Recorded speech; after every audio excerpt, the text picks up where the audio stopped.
बहुत से रीअपीयर के स्टूडेंट्स कह रहे हैं कि उनका एग्ज़ाम पैटर्न मल्टीपल चॉइस आना चाहिए और उन्होंने कहा है कि फ़ाइनल सेम के भी मल्टीपल चॉइस आया है। तो मैं उनका कहना चाहूँगा कि फ़ाइनल सेम के मल्टीपल चॉइस इसलिए भी हैं क्योंकि उनके एग्ज़ाम रेगुलर के भी हो रहे हैं और वो रेगुलर के साथ में उनके एग्ज़ाम लिए जा रहे हैं, इसलिए उनके मल्टीपल चॉइस क्वेश्चंस का उन्हें फ़ायदा मिल रहा है। तो जितना मुझे पता है अभी तक इंटरमीडिएट रेगुलर के एग्ज़ाम का कोई सीन नहीं है एमडीयू में।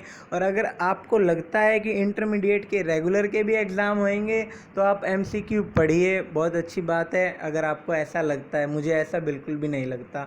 सेमेस्टर सिस्टम के रेगुलर के एग्ज़ाम नहीं होंगे, जितनी मेरे पास अब तक खबर है यही है।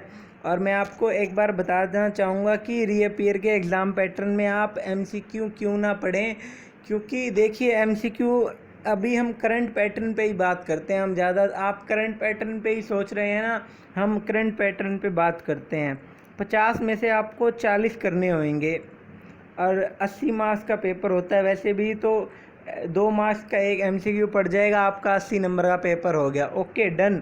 और 80 में से आपको पास होने के लिए कितने नंबर चाहिए होते हैं? 32 नंबर। तो आपको एमसीक्यू कितने ठीक करने होंगे दोस्तों? यहाँ पे 40 में 80 नंबर, तो आपको 16 दूनी 32 नंबर चाहिए होते हैं। तो आपको 16 एमसीक्यू ठीक करने होंगे। और 16 एमसीक्यू ठीक करने बड़ी ज़्यादा दिक्कत वाली बात नहीं है। 16 एमसीक्यू ठीक करने 16 एमसीक्यू ठीक करने दिक्कत वाली बात क्यों नहीं है?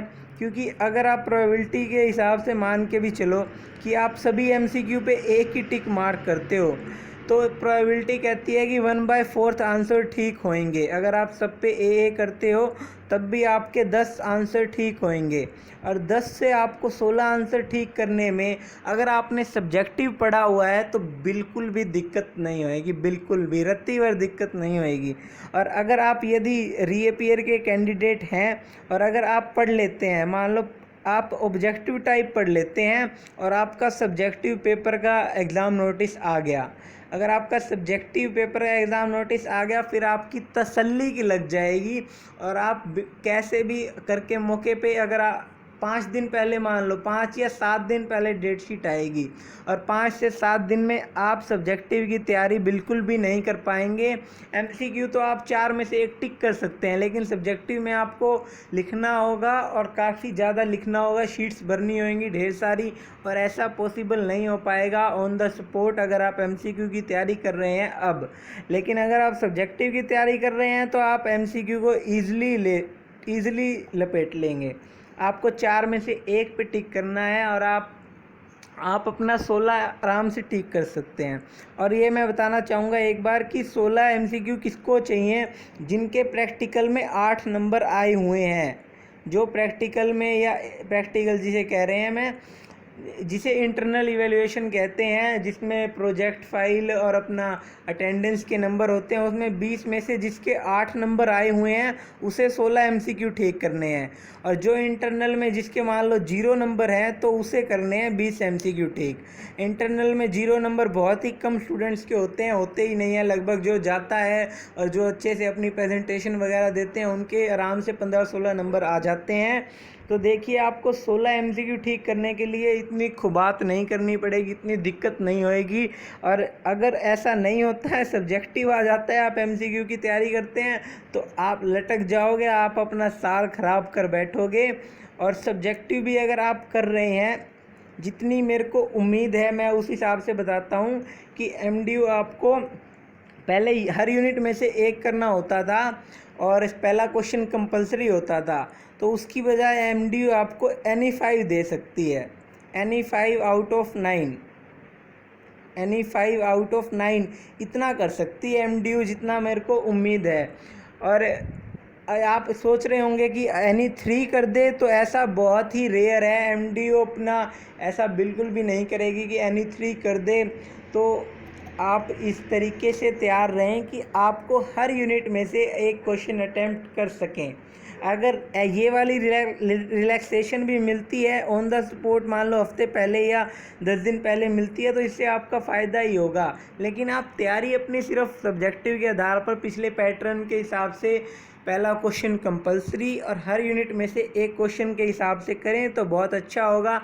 और जिन्होंने हमारी बात नहीं माननी तो वो भी कोई बड़ा इशू नहीं है, क्योंकि आधिकारिक अपडेट नहीं आया है। मेरे को जो लगता सही है मैं वो बता रहा हूँ, जो आपको सही लगता है वो आप बता रहे होगे। अगर आपका भी सही होता है, MCQ आते हैं तो वो बहुत अच्छी बात है, मैं भी उसमें बहुत खुश होऊंगा कि MCQ आएँ और एग्ज़ाम पैटर्न इजी रहे, मैं भी ये चाहता हूँ। लेकिन बीइंग एन कंजर्वेटिव अप्रोच के माध्यम से कि हमारा फ्यूचर दाव पर लगा होगा, अगर साल ख़राब हो जाएगा, वैसे ही 3-4 महीने लेट हो चुके हैं और बहुत से कम्पिटिटिव एग्ज़ाम्स भी जा चुके हैं, तो उसके बाद ऐसा होता है तो एग्ज़ाम बहुत लेट हो रहे हैं। तो ऐसा मत करें कि लेट हो और आपका अगले साल बाद जाए, तो ऐसा बिल्कुल भी मत कीजिए। अच्छे से पढ़ाई कीजिए, अपना सब्जेक्टिव एग्ज़ाम पैटर्न और आप जैसे मर्जी तैयारी करना चाहते हैं आप करें, कोई बड़ा इशू नहीं है। आधिकारिक अपडेट नहीं आया है इसलिए मैं आपको कुछ भी नहीं कहना चाहूँगा, ये मेरी व्यक्तिगत तौर पे राय है, मैं बस यही कहना चाहूँगा। और अगर आप मानते हैं तो अच्छा, नहीं मानते तो भी आपकी राय है, क्योंकि मैंने अपने लॉजिकल बेस जो भी बना मैंने आपको वो भी कई वीडियो में पिछलियों में भी बताया रीअपियर स्टूडेंट्स के लिए, और आपको जैसा अच्छा लगे वो आप ऐसा कर सकते हैं। मेन फोकस हमारा यह है कि MDU रीअपियर के एग्ज़ाम करवाए। MDU ने कहा था कि फ़ाइनल के बाद कराएंगे, तो फ़ाइनल के ही अक्टूबर के लास्ट तक खींचे हुए हैं, तो नवंबर में आपके एग्ज़ाम होंगे। तो नवंबर में भी MDU टाइमली आपके एग्ज़ाम करवा दे। इसके लिए आप लोग मेल करें, मैं आपको ईमेल ID बता देता हूँ, coe@mdurohtak.ac.in और registrar@mdu.ac.in और इसके साथ में आप vc@mdu.ac.in। तो देख सकते हैं mdu.ac.in सेम है लास्ट में, और COE, रजिस्ट्रार और VC ऐड करना है आगे। और आप अपनी सभी दिक्कतें इनके पास मेल करें, ताकि रीअपियर के एग्ज़ाम्स भी, हमारी मांग तो यही है कि ऑनलाइन भी कराए जाएं, क्योंकि कोरोना का टाइम है, मतलब कि करवाए जाने चाहिए, एक मौका दिया जाना चाहिए। जो बाहर के स्टूडेंट हैं, जो दूर के हैं, एटलीस्ट कुछ भी ना हो तो कम से कम फॉरेन स्टूडेंट्स के लिए तो ज़रूर देना जाना चाहिए, क्योंकि at a time visa apply करना भी मुश्किल है और हो भी नहीं रहा है यह सब ऑन द स्पॉट करना। MDU एक हफ़्ते पहले डेट शीट जारी कर देगी। तो मेरा मानना है कि फ़ॉरेन वालों के लिए कम से कम ऑनलाइन करें, और जो दूर के हों उनके लिए भी उनको सोच में रखते हुए एक डिसीज़न लिया जाना चाहिए MDU प्रशासन की तरफ से। तो आप सभी स्टूडेंट यहाँ पर मेल करें, और वीडियो को अंत तक देखने के लिए आपका बहुत बहुत धन्यवाद। मैंने ये रीअपियर के लिए वीडियो बनाई है, और कोशिश रहेगी जैसे यूनिवर्सिटी की तरफ से ऑफिशियल अपडेट आए वो भी मैं आप लोगों के साथ शेयर करूं।